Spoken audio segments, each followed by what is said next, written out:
With all the uncertainty and turmoil in our lives, many have wondered whether there is meaning to the world and whether God truly does play dice with the universe.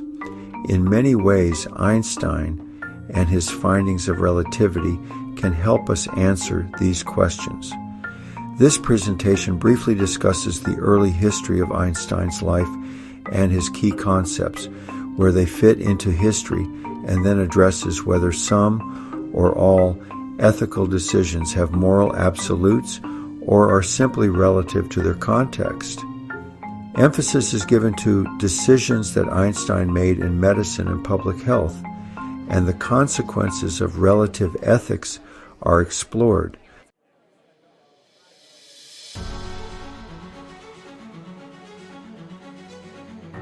Let's first talk about Einstein, the person.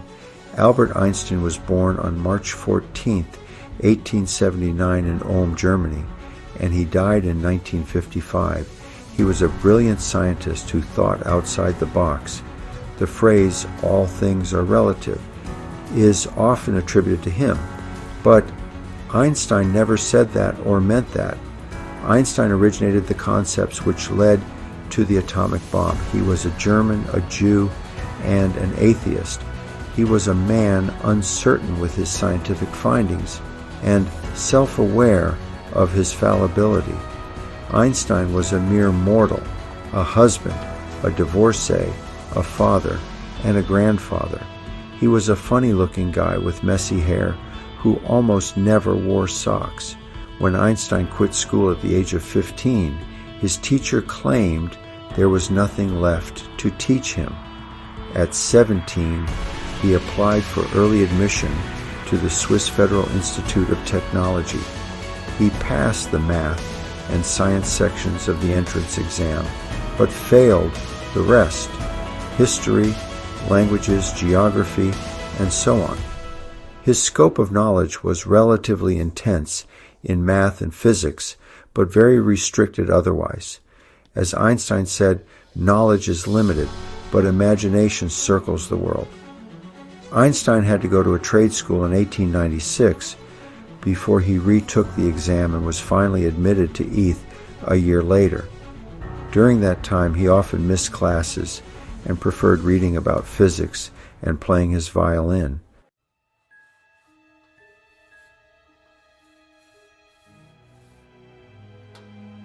To the public, Einstein presented himself as being a humble man, but said of himself, "I have no special gift. I am only passionately curious." Although he may have been sincere when he said this, Einstein was not known for his humility or his understanding of his fellow humans.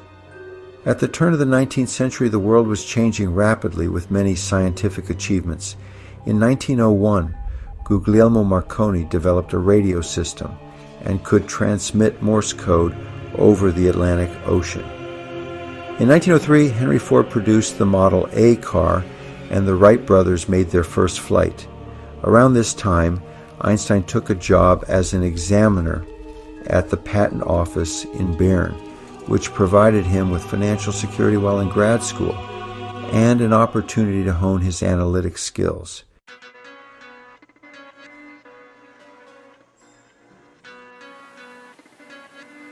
Some 3 centuries earlier, from 1564 to 1642, Galileo's principle of relativity had stated that all uniform motion was relative and that there was no absolute and well-defined state of rest. We are all familiar with watching a person on the deck of a ship which is passing us by. To the person on the deck, he may be at rest in his opinion, but from the view of someone observing him from the shore, he appears to be moving. His movement is relative to the observer. In his special theory of relativity, STR, Einstein in 1905 expanded the understanding of relative motion of Galileo into a more general principle of relativity, which includes many laws of nature. Einstein called his theory special because it did not discuss gravity, which he addressed later in the general theory of relativity. As Einstein said, everything should be made as simple as possible, but not simpler. Special relativity makes some quantities relative, such as time, that we would have imagined to be absolute based on our everyday experience. It also makes absolute some others, like the speed of light, that we would have thought were relative. Is this true for ethics too?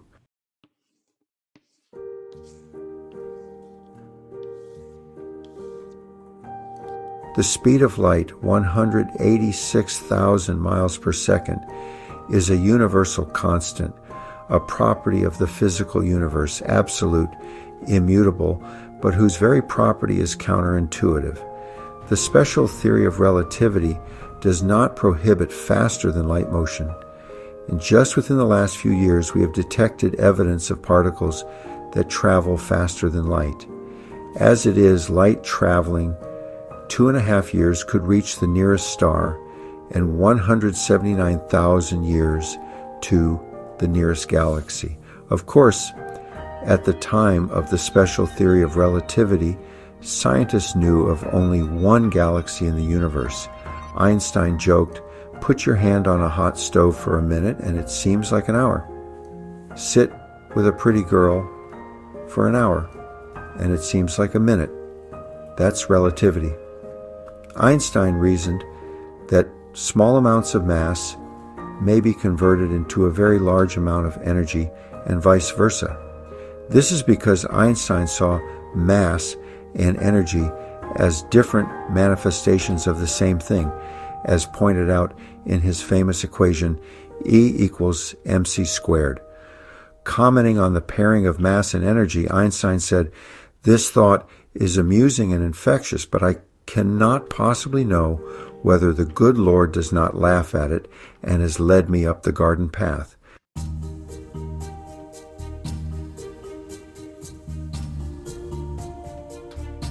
In 1915, Einstein revealed his theory of general relativity, which predicted that gravity is a property of curved space and time, and this curvature of space-time is produced by mass itself. Up to this point, Einstein's theories had not been demonstrated to be true. They were not proven or validated in the scientific sense.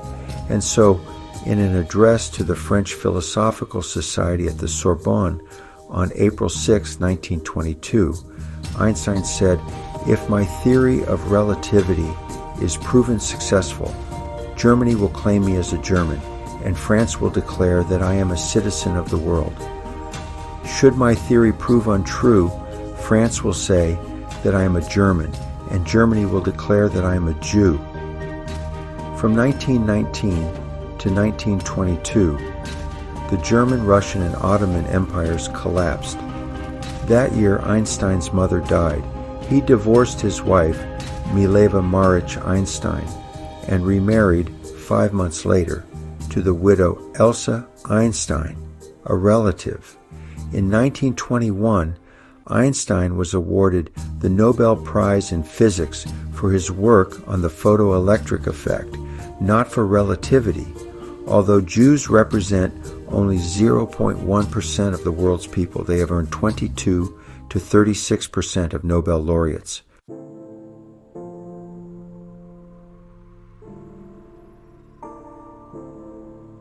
In 1925, Edwin Hubble discovered that galaxies other than our Milky Way galaxy exist within our universe. We now think that there are over 250 billion galaxies. Our own galaxy is thought to contain 100 billion stars. 7 years later, in 1932, Cockcroft and Walton demonstrated experimentally that mass and energy are equivalent, the first experimental validation of Einstein's theories. Einstein felt that he had made a number of great mistakes. Einstein disliked uncertainty, but was plagued by it his entire professional life. Much in science is unknowable, and his most important equations did not work unless he added fudge factors called constants to fix things. Einstein developed the idea of a cosmological constant, which he thought shortly thereafter to have been a terrible mistake, but which turns out may not have been a mistake at all? How many times have we made what we think is a wrong decision, but which turns out to be the right one? How many times have we tried to fix things by adding something to the mix? Candy for a tearful child, the keys to the car to a pestering adolescent, ignoring signs of dependency in a loved one. The right way may not be absolutely knowable, but I often think we can sense it.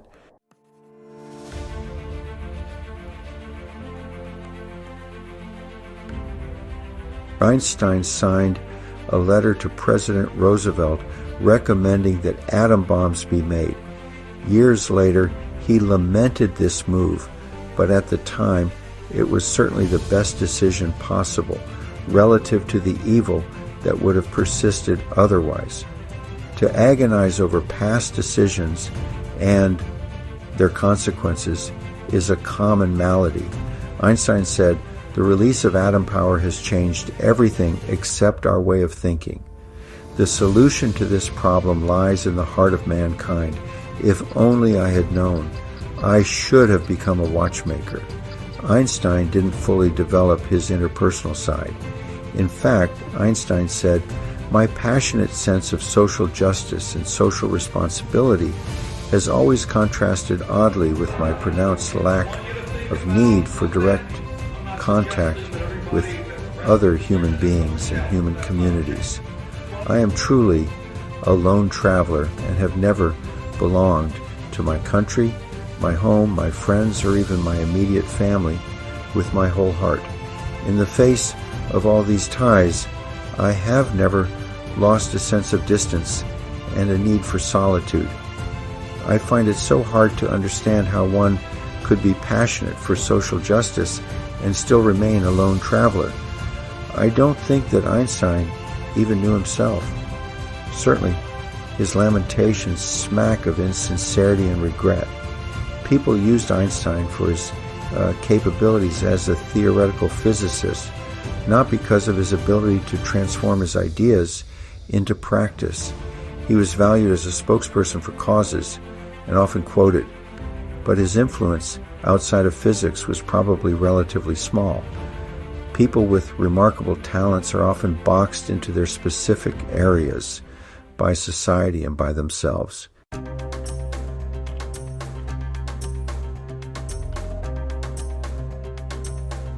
As a philosophical point, Einstein did not think that all things were relative. Einstein did believe that all things are knowable, not mysterious or left to chance like the roll of the dice. I, for one, am not at all convinced that all things that really count are relative. Heisenberg, another great physicist and a contemporary of Einstein, developed what is commonly referred to as the uncertainty principle. Heisenberg proposed that one cannot simultaneously know the mass and the position of a particle. I think that this is more a technical issue than a basic law of nature. But as a concept, uncertainty was absolutely unacceptable to Einstein. Einstein was an absolutist in many things. He said, "It is hard to sneak a look at God's cards," but that there should be statistical laws with indefinite solutions, laws that compel God to throw dice in each individual case, I find highly disagreeable. I, too, strongly disagree with the uncertainty principle, but for different reasons, both in physics and as applied to interpersonal relations.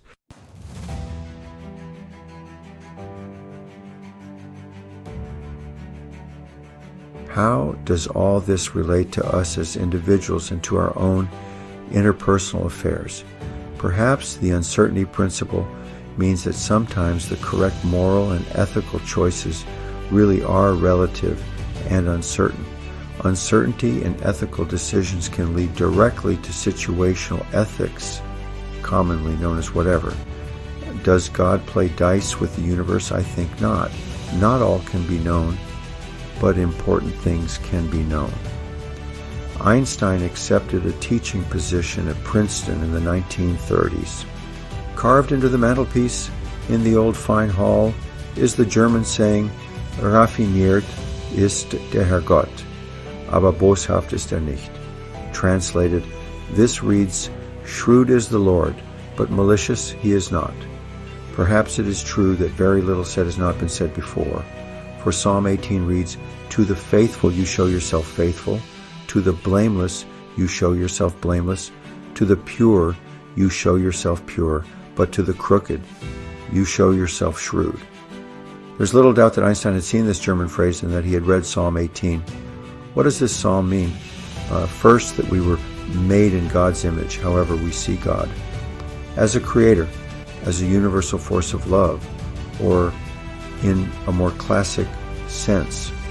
To me, Psalm 18 means that we should see ourselves as part of nature in God and God in ourselves. When viewed in the sense of universality of life and of God as a life force, this is entirely consistent with modern ethical principles. Second, God reflects ourselves, and we can see our reflection in God. Third, no one can fool God, but we can certainly fool ourselves and those we care about most, at least for some relative amount of time. God, our universal spirit, knows our hearts and is revealed to us as required. Great peace can come from harmonizing our lives and our ethics with the rhythm and flow of the universal spirit.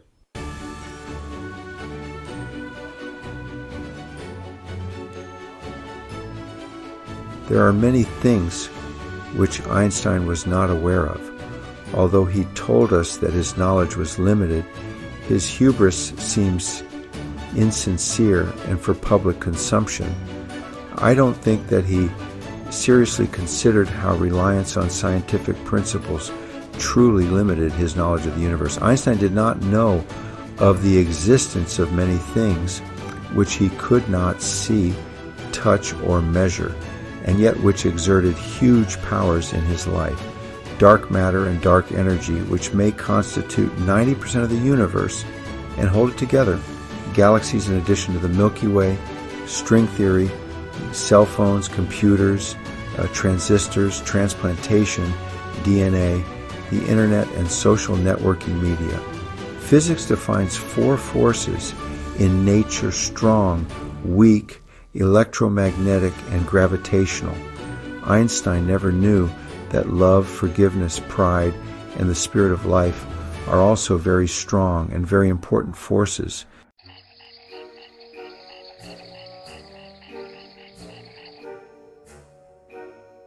But what does all this have to do with us as individuals? Moral relativism holds that moral decisions are relative to the social, cultural, historical, or personal circumstances surrounding each situation and don't represent universal truths.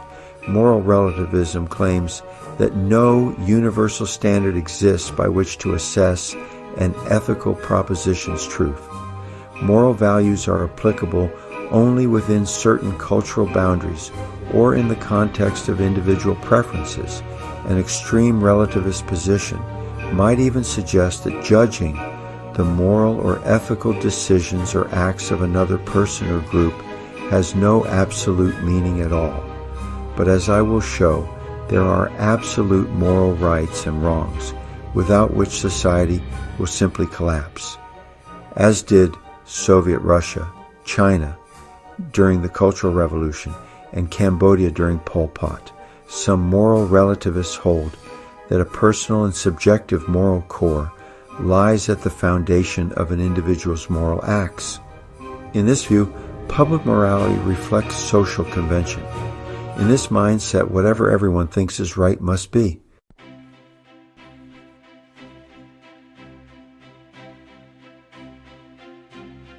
Moral relativism differs from moral pluralism, a more contemporary and universal version of relativism. Moral pluralism acknowledges the coexistence of opposing ideas and practices, but accepts limits to differences, such as when vital human needs get violated. It is very progressive to acknowledge the coexistence of opposing ideas and practices, and very progressive to accept limits to differences. Compromise is a form of relativism, as opposed to an absolute approach to life. In fact, acceptance of other people's values and agreeing that there is no one right way of doing some things really has little to do with the philosophical idea of relativism. It's more to do with survival in a society, making a family work as a unit, thriving inside a relationship. Further, relativism does not necessarily imply tolerance, just as moral objectivism does not imply intolerance. We need to reject these simplistic labels with their implied prefab meanings. Remember, if everybody's right, then no one is wrong. Otherwise, we could say that all beliefs, ideas, truths are equally valid, or just as well say, all beliefs are equally worthless. Whatever.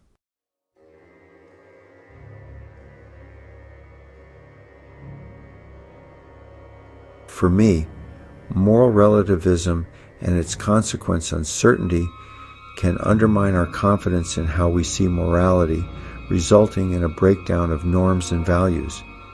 Complete social Darwinism follows, the survival of the fittest. You can see this within a society, but also within a family, a marriage, a friendship, a job. The principles of social justice are ignored, violating some of the basic concepts of pluralism and social justice.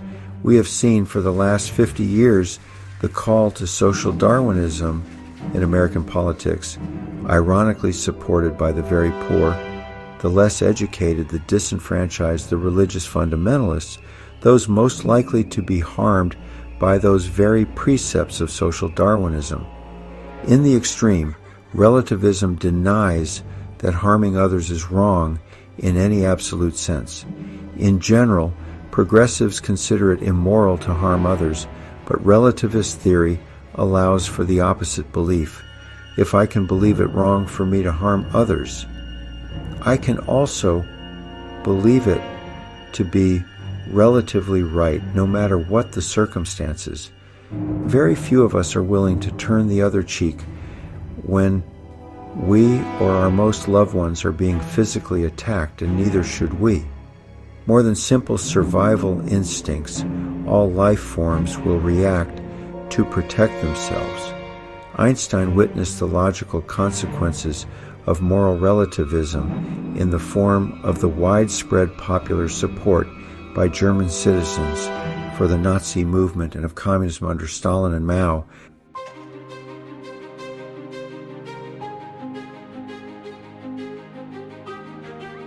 Theoretical arguments on moral relativism ignore or overlook reality. As Einstein said, reality is merely an illusion, albeit a very persistent one. He also said, we should take care not to make the intellect our God. It has, of course, powerful muscles, but no personality. In this way, Einstein was cautioning us against following dispassionate logic and adopting absolutist principles in our own lives. Yet Einstein adopted his intellect as his personal God. But what if God did play dice with the universe? There are several predictable results. Of course, not everything would be knowable. Mystery could be acceptable, as it should be. Unfortunately, the situational ethics could be acceptable.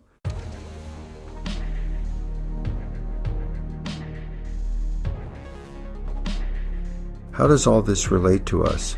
As moral citizens, we see in general that truth, ethical, moral, theological, are relative and situational, not absolute. Truth, as distinguished from scientific facts, is found in all religions, not just Bible-based Christianity. And truth, not being fact by its very subjective nature, is quite relative. We can therefore embrace a range of truths and an open set of beliefs. True, we can hold a few absolute principles and ideals that guide us as a movement and as tradition. We have overwhelmingly tended to see life, morality, and truth as finely nuanced, complex, and relative things that generally do not respond well to absolute laws, rules that don't change, or inflexible statements. Who is least able to function in society, in the workplace, in a relationship, than the absolutist? My own worldview is that our creations, and everything both natural and human within it, are very complex matters. They are marked not so much by simplicity and clarity, but by complexity and subtlety. It would be nice and reassuring if life and truth and morality came to us in straightforward and absolute clarity. It usually does not, because of the incredible intricacy, complexity, and changeability of life and of being a thinking, caring person and member of society.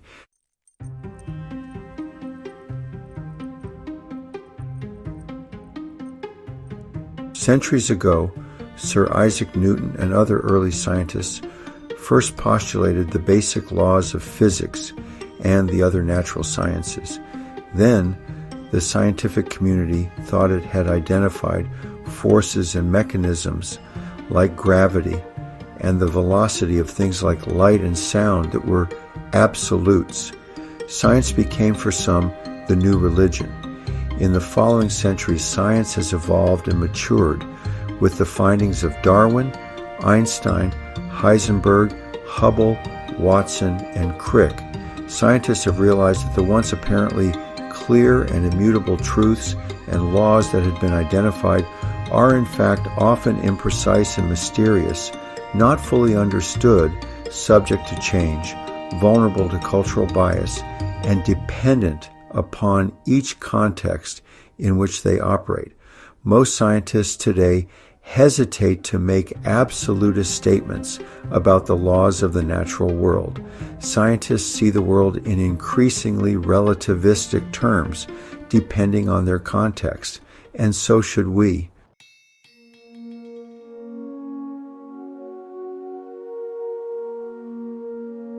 How is the dice analogy important? If we now understand a great deal of scientific truth to be relative and contextual, how much easier it is to see how truth is also relative in the human and moral realms we live in. In my professional world of healthcare, simple answers often don't exist. Absolute statements don't always work, and eternal truths are hard to come by. Life itself often seems to be a collection of factors which change based upon floating circumstances. We cannot know and control everything, and perhaps we should accept that and just be at peace. What is the best way to live ethically and morally with one another? I know many people try. Some manage to persuade themselves and others that they alone have all the answers. I have found in my own life that most moral and human issues defy absolute answers. What makes something just? How will it work? Who will decide? And how will we know when we truly, once and for all, achieve real or pure or absolute justice? Only an absolutist can answer these questions. Let's look at another human characteristic everybody believes in and wants to understand: love. Everybody says love is good, but does anyone know precisely, in all human contexts, situations, and relationships, what absolute love looks like? We may think we know something about what love often feels like or looks like in our lives, and there is lots of poetry that attempts to describe it. Take, for example, Love is Not All by Elizabeth Barrett Browning. But do we really know with absolute certainty what love is? Sometimes love needs to wear a face that is almost totally counterintuitive. Many parents have had to love their out-of-control children by sending them off to tough love boot camps, or even not interfering with their going to prison as a way of loving and protecting and serving all parties. Sometimes also love means withholding gentleness and affirmation, or fiercely restraining individuals from doing what they want, so that they don't hurt themselves or others. What is real and pure love? Who amongst us can be sure we are, in any given complex human situation or relationship, expressing love? Many of us have the gift to feel it. Pity to those who cannot.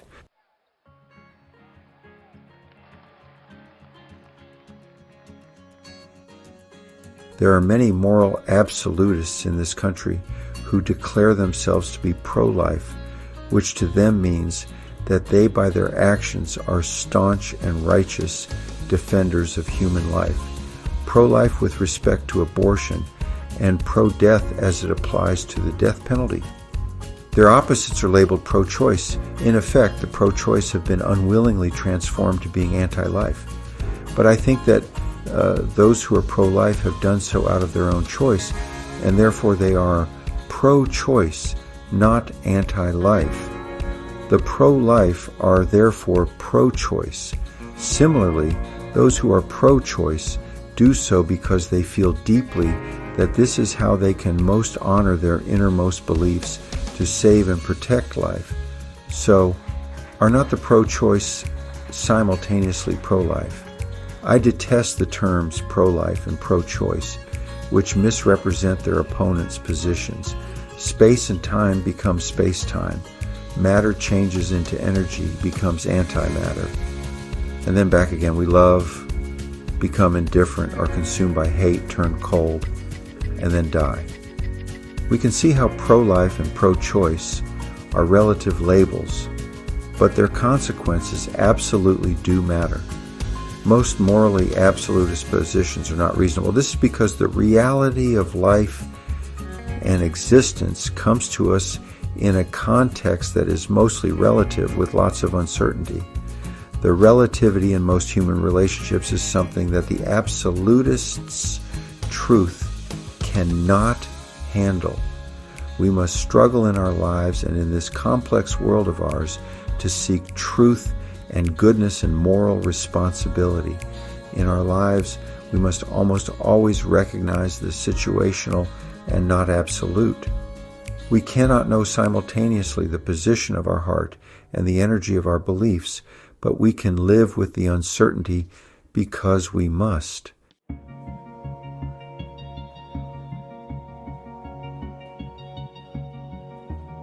Yet, I think that we can all agree on moral ethical situations for which an absolute yes or no can arise. Let us consider the biblical story of Sodom and Gomorrah. Forced sexual assault by a mob of men on two visiting men, or a father offering his daughters to that very mob of men as an appeasement to their bizarre, violent sexual lust, and the complete destruction of a city because of the moral failure of some of its citizens, are all examples where one can easily say, no, I do not agree. None of this is acceptable. Neither are honor killing, spousal abuse, and thousands of other examples. We do have moral absolutes, and so I arrive at the core of my arguments. If we are to be fully human and humane, we must regularly use our reason and our conscience and our freedom in every unique situation we face. Conservative, legalistic, and absolutist thinkers suggest that to take a relative approach to truth in each situation is somehow equated with having no moral standards or principles at all. Nothing could be further from the truth. Both a relativist and an absolutist finally arrive at a firm moral decision-making point, and both act on principle and with purpose. The difference is simply how they get there. What moral methods they use to get to what is right, how many aspects of each problem they are willing to consider, and whether they are afraid of human freedom and reason or embrace them.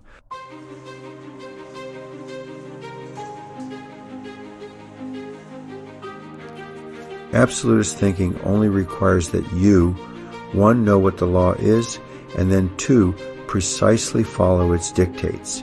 Situational or relative thinking, on the other hand, requires that you, 1, articulate first principles for your living, and then 2, struggle to serve those first principles as best you can in the messy mix of real situational life. If I am right that truth in this complex world of ours is almost always relative and subject to the situation, then you and I, as responsible citizens, have a lot of work to do as we strive in our daily lives to live the path of love and right.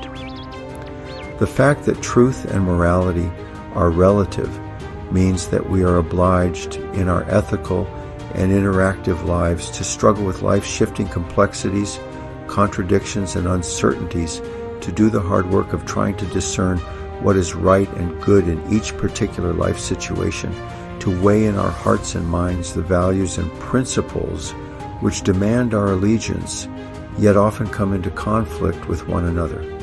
We must then act almost always without complete certainty if we are honest with ourselves, but yet with clarity of purpose and principle as we are given to see them. Is doing the hard work of considering life's relativities scary? Absolutely. Is there room for error? Yes, every day and all the time. But in a world like ours, in the end, we have no choice. Legalistic absolutes almost never work in the real world.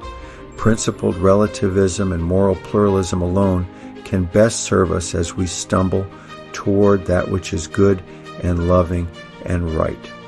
We are human beings, obliged by a messy and uncertain world to use our freedom, our reason, and our first principles situationally, relativistically, every day. I do not believe this world gives us any other choice. We simply must use reason and freedom and be as fully and bravely human as we can.